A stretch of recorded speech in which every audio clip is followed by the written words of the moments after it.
Hello everyone, आज मैं आपको एक ऐसी महिला शख्स से रूबरू कराने जा रही हूँ जो अब न केवल भारत के लोगों के दिलों पर राज कर रही हैं, बल्कि दुनिया भर के अरबों लोगों के लिए एक मिसाल बन चुकी हैं।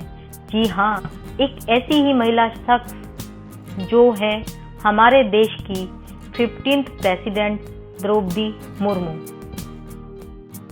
तो आइए मैं आपको बताती हूँ कि द्रौपदी मुर्मू ने झोपड़ी से लेकर राष्ट्रपति भवन तक का सफर कैसे किया।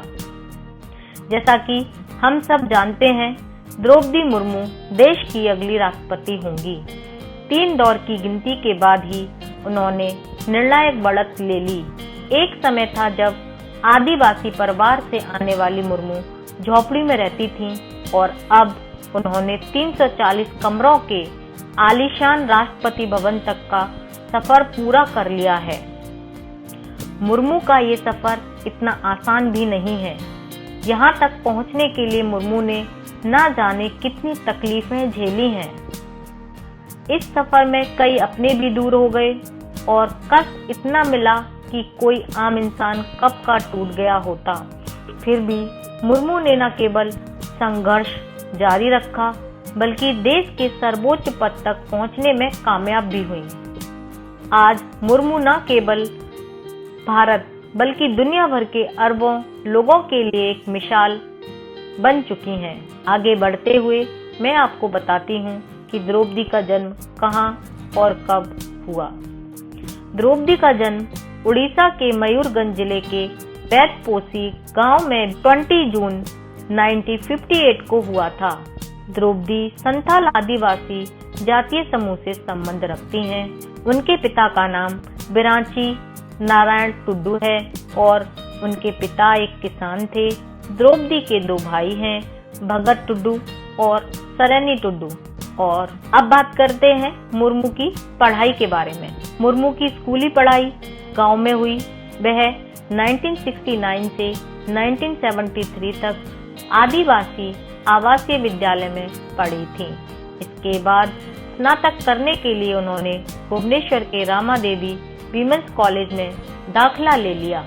मुर्मू अपने गांव की पहली लड़की थी जो स्नातक की पढ़ाई करने के बाद भुवनेश्वर तक पहुंच गईं। आगे बढ़ते हुए हम बात करते हैं उनकी शादी के बारे में। तो कॉलेज में पढ़ाई के दौरान उनकी मुलाकात श्यामचरण मुर्मू से हुई। दोनों की मुलाकात बड़ी दोस्ती हुई। दोस्ती प्यार में बदल गई। श्यामचरण भी उस वक्त भुवनेश्वर के कॉलेज से पढ़ाई कर रहे थे और बात 1980 की है, जब द्रौपदी और श्यामचरण दोनों एक दूसरे को पसंद करने लगे थे। दोनों एक साथ आगे का जीवन व्यतीत करना चाहते थे। परिवार की रजामंदी के लिए श्यामचरण विवाह का प्रस्ताव लेकर द्रौपदी के घर पहुंच गए। श्यामचरण के कुछ रिश्तेदार द्रौपदी के गांव में ही रहते थे।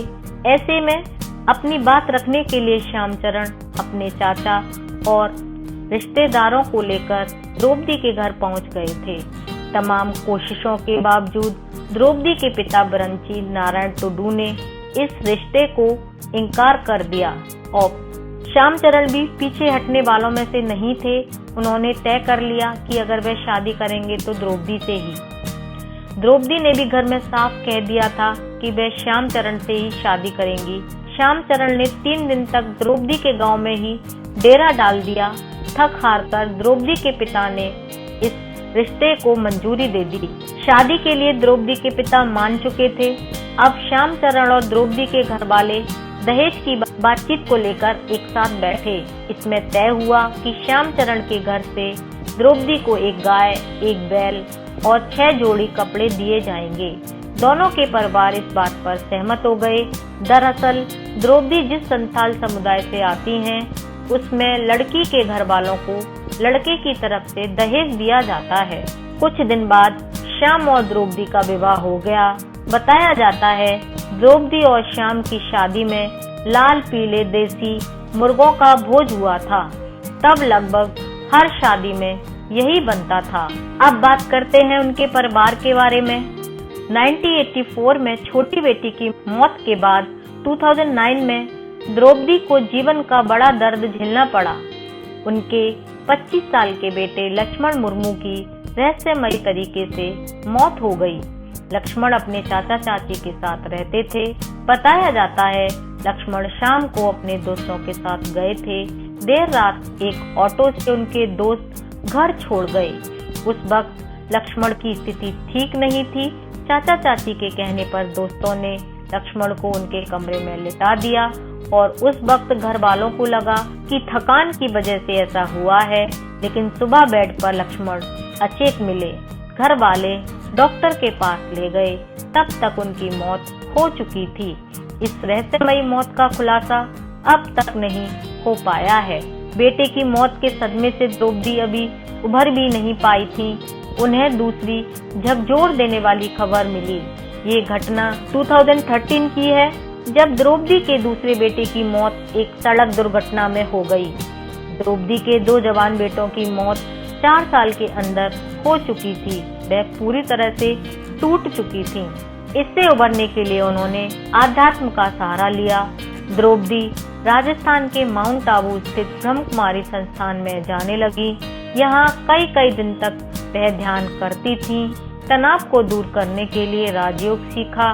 संस्थान के अनेकों कार्यक्रमों में हिस्सा लेने लगी और फिर 2 बेटों की मौत का दर्द अभी कम भी नहीं हुआ था कि 2014 में द्रौपदी के पति श्यामचरण मुर्मू की भी मौत हो गई। बताया जाता है श्यामचरण मुर्मू को दिल का दौरा पड़ा था। उन्हें घर वाले अस्पताल ले गए, जहां डॉक्टरों ने उन्हें मृत घोषित कर दिया। श्यामचरण बैंक में काम करते थे। अब द्रौपदी के परिवार में केवल एक बेटी है, जिसका नाम है इतिश्री मुर्मू, और इतिश्री मुर्मू बैंक में नौकरी करती हैं। अब बात करते हैं द्रौपदी मुर्मू के राजनीतिक सफर के बारे में। राजनीति में आने से पहले मुर्मू ने एक शिक्षक के तौर पर अपने कैरियर की शुरुआत की थी। उन्होंने 1979 से 1983 तक सिंचाई और बिजली विभाग में जूनियर असिस्टेंट के रूप में भी कार्य किया था। इसके बाद 1994 से 1997 तक उन्होंने ऑनरेरी असिस्टेंट टीचर के रूप में भी कार्य किया था। 1997 में उन्होंने पहली बार चुनाव लड़ा।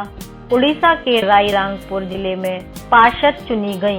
इसके बाद वह जिला परिषद की उपाध्यक्ष भी चुनी गयी। इसके बाद 2000 में विधानसभा चुनाव लड़ी। रायरंगपुर विधानसभा से विधायक चुने जाने के बाद उन्हें बीजेड और भाजपा गठबंधन वाली सरकार में स्वतंत्र प्रभार का राज्य मंत्री बनाया गया।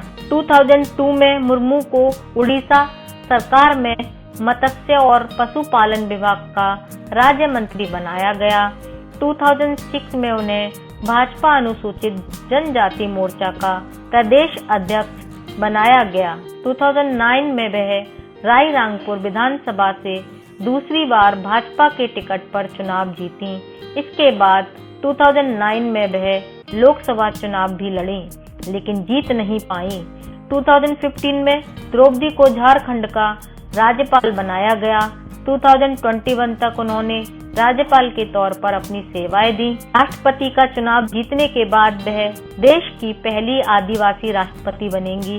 इसके अलावा देश की दूसरी महिला राष्ट्रपति बनने का खिताब भी वह अपने नाम करेंगी। 64 इयर्स की द्रौपदी राष्ट्रपति पद तक पहुंचने वाली सबसे कम उम्र की शख्सियत बनेंगी। तो मैं उम्मीद करती हूँ आपको ये जानकारी अच्छी लगी होगी और ऐसी ही ज्ञानवर्धक जानकारी प्राप्त करने के लिए मेरे चैनल को सब्सक्राइब करें और मुझे इंस्टाग्राम और फेसबुक पर फॉलो करें। मिलती हूँ फिर एक नई जानकारी के साथ।